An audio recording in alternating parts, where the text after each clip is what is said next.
Red టీవీలో మీ వ్యాపార ప్రకటనల కోసం ఈ నంబర్ ని సంప్రదించండి 6281747728. సార్ మరి నేను కవిత గారిని దాదాపు 4 గంటల పాటు వాళ్ళ ఇంట్లో సోదాలు నిర్వహించి తర్వాత అరెస్ట్ చేసుకొని తీసుకెళ్లారు. మొదట సర్చ్ వారెంట్ అన్నారు, కాకపోతే అరెస్ట్ చేసుకొని తీసుకెళ్లారు.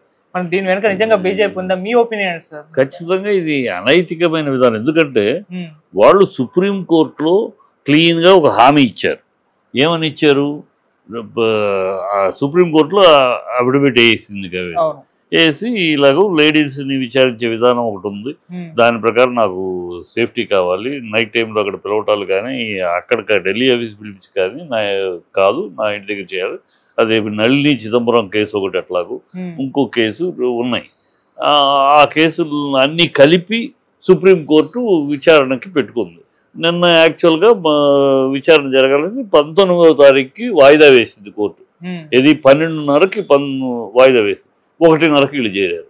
అంటే వాయిదా వేసి 19వ తారీఖు ఉంది కదా, ఈ లోపల తొందర ఏంటి? 19వ తారీఖు కోర్టు చెప్తుంది కదా లేడీస్ని ఎట్లా విచారించాలి, గత కేసులు బట్టి ఇలా చెప్తారు కదా.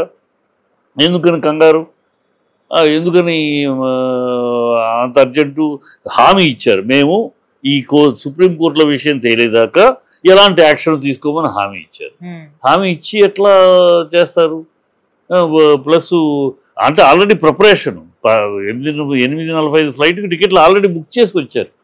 బుక్ చేసుకుని వచ్చి 14 పేజీల రిపోర్టు రెడీ చేసుకుని జస్ట్ ఫిలప్ చేయడం తప్పితే మిగతా రెడీ చేసి, అంటే ప్రీ ప్లాన్డ్గా వచ్చి సోదా సెర్చ్ వారెంట్ తోటి వచ్చి తర్వాత అరెస్ట్ వారెంట్.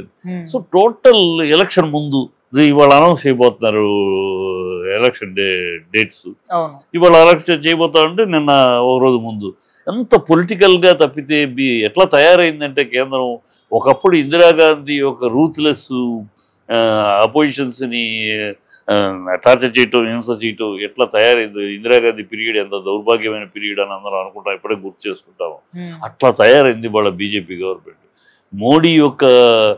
మోడీని చూపిస్తూ, మోడీ మొహం చూపిస్తూ వెనకాల అమిత్ షాలు వీళ్ళు చాలా దౌర్భాగ్యమైన రాజకీయాలు చేస్తున్నారు. ఇప్పుడు కోర్టులో ఉండగా మీకేంటని అంత కంగారేంటిది? కోర్టులో ఉంది కదా, కోర్టులో చెప్తారు కదా ఎలా చేయాలి, అప్పుడు చేయొచ్చు కదా. అమ్మాయి రాట్ల 2 సార్లు వచ్చింది, వచ్చినాక కోర్టులో సుప్రీంకోర్టులో వేసుకుంది. నాకు ఇట్లాగూ కాదు, లేడీస్ని అరెస్ట్ చేసే విధంగా కాకుండా నాకు పద్ధతులు జరగాలి. సో అంతకుముందు అలాంటి కేసులు నళిని చిదంబరం, మమతా బెనర్జీ తాలూకు నీసు కేసుల మీద ఉన్నాయి. సో అందులో 3 కేసులు కలిపి తుది నిర్ణయం చెప్తామని చెప్పి సుప్రీంకోర్టు అవుతుంది. సో అది పెండింగ్లో ఉంది 3 రోజులు. ఈ 3 రోజులు ఏంటి కంగారు? అంటే ఏదో ఒక లబ్ధి బీజేపీకి ఏమైపోయిందంటే తెలంగాణలో పర్టికులర్గా వాళ్ళని ఓట్లు ఆకర్షించే నాయకత్వం వాళ్ళకి లేదు. మోడీ పేరు చెప్పి అడగాల్సింది తప్పితే మోడీ వచ్చి ఇక్కడ చేసేది ఏం లేదు. మోడీ పోయినసారి 4 ఎంపీలు ఇచ్చినా ఈ బీజేపీ ఇచ్చింది ఏమి లేదు, చేసింది ఏమి లేదు. సో వాళ్ళకి ప్రజల దగ్గర ఓట్లు అడిగే ఆ వ్యూహం కానీ ప్రజలను ఆకర్షించగలిగే నాయకత్వం కానీ స్టేట్ లెవెల్లో లేదు. స్టేట్ లెవెల్లో దిగజారిపోయిన బీజేపీ నాయకత్వం. అందుకని ఏంటంటే ఇలాంటిది ఏదో చేసి లబ్ధి పొందాలి, ఇలాంటి ఏదో బదనాము చేసి బీఆర్ఎస్ని బదనాము చేసి తద్వారా లబ్ధి పొంది, ఆ లబ్ధి రాజకీయ లబ్ధి పొంది 4 సీట్లు సంపాదించుకోవాలనే దౌర్భాగ్యపు ఆలోచన తప్పితే నిజమైన ఇది కాదు. గంటాపదంగా ఆ మాట ఎందుకు చెప్తా అంటే, నిన్న 19వ తారీఖు కోర్టు నిన్న 12:30కి వేసింది. 3 రోజులే, ఒక 4 రోజుల టైం, 3 రోజులే. 3 రోజులు ఏంటంత కంగారని? ఏంటి కంగారు? ఎందుకని ఇంత దొంగచాటుగా ఇంత డ్రామా చేసి అరెస్ట్ చేయాల్సిన అవసరం లేదు. సో బదనాం చేయాలి బీఆర్ఎస్ని, తద్వారా రాజకీయ లబ్ధి పొందాలి. ఇక్కడ కాంగ్రెస్ బీజేపీ కుట్ర. వీళ్ళిద్దరు కుట్ర ఏంటంటే, వీళ్ళిద్దరు కుట్ర ఎవరు నువ్వురా లేకపోతే నేను వస్తా, అంతేగాని రీజనల్ పార్టీలు రాకూడదు. ఈ ప్రాంతీయ పార్టీలు బతికి బట్టకట్టకూడదు, ప్రాంతీయ నాయకత్వం పెరగకూడదు. ఎక్కడైతే కేసీఆర్ పెరుగుతున్నాడో నాయకత్వంగా, ఎప్పుడైతే ఆయన నేషనల్ లెవెల్లో అన్నాడో అప్పటి నుంచి కేసీఆర్ మీద పగబట్టింది కేంద్ర ప్రభుత్వం. కేసీఆర్ రాజకీయాల్లో నేషనల్ లెవెల్లో వస్తున్నాడు, నేషనల్ లెవెల్లో సమర్థుడు, మిగతా వాళ్ళు అన్నా కాబట్టి ఇతను సమర్థుడు, తిక్కితే చక్రం తెప్పగలడు. ఆ భయాందాలతో ఈ నాయకత్వం పెరగకూడదు, ఈ పార్టీ పెరగకూడదు. ఇది ఒక దౌర్భాగ్యపు విచక్షణారహితమైన విధానం, చాలా దారుణమైన విషయం ఇది. ప్రజలు తీర్పు చెప్తారు, ప్రజలు సరైన బుద్ధి చెప్తారు. బీజేపీ ఈ కుట్రపూరితమైన దేశం మొత్తం వీళ్ళ దాంట్లో సుజనా చౌదరి మీద ఎందుకు కేసు రాదు, వీళ్ళ అజిత్ పవార్ మీద ఎందుకు అరెస్టులు కావు, బిశ్వాస్ శర్మ అస్సాం చీఫ్ మినిస్టర్ వీళ్ళకి అపోజిషన్గా ఉన్నప్పుడేమో ప్రేతమైన ఆరోపణలు అయిపోయాక చీఫ్ మినిస్టర్ కూడా అయిపోతాడు. ఎందుకు ఉండవు? మీ బీజేపీలో ఉంటేనేమో ఇప్పుడు కాంగ్రెస్ కుమ్మక్కడానికి కూడా ఏమైంది? రేవంత్ రెడ్డి ఓటుకు నోటు కేసు ఎందుకు అది మరి స్పీడప్ చేయరు ఇన్ని సంవత్సరాలు? ఎందుకు దాన్ని మీద యాక్షన్ రాదు? అది అలా నానుతూ ఉంటుంది ఎందుకు?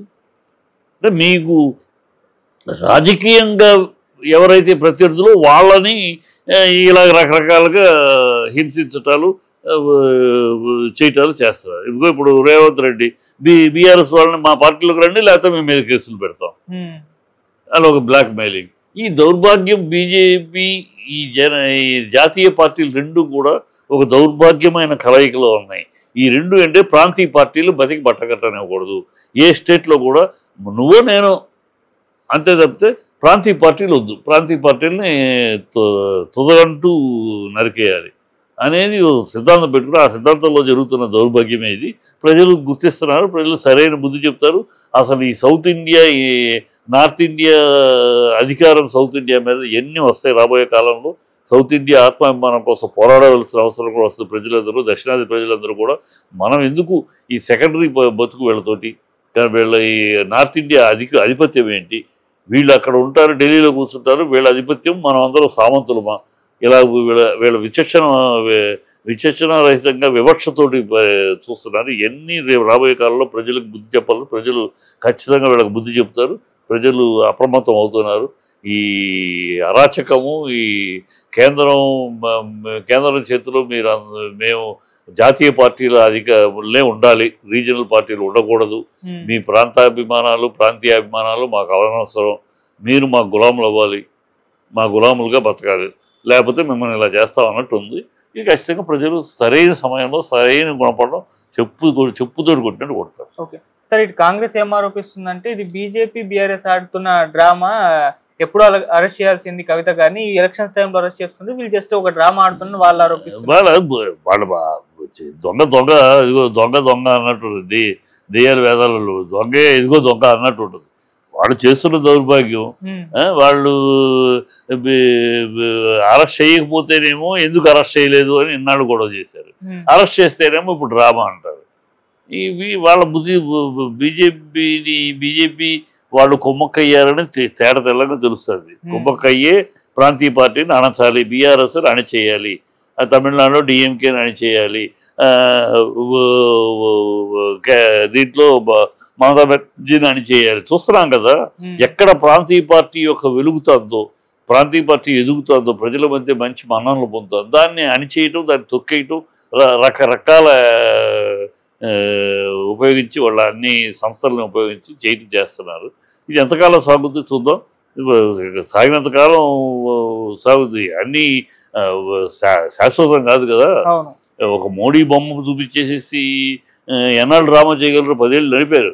చూస్తారు కదా రేపు రాబోయే దీంట్లో మోడీ బొమ్మ చూపించి వీళ్ళు ఆడిచ్చే నాటకం ఎంతవరకు సాగుద్దో. ఖచ్చితంగా ప్రజలు అప్రమత్తం అవుతున్నారు.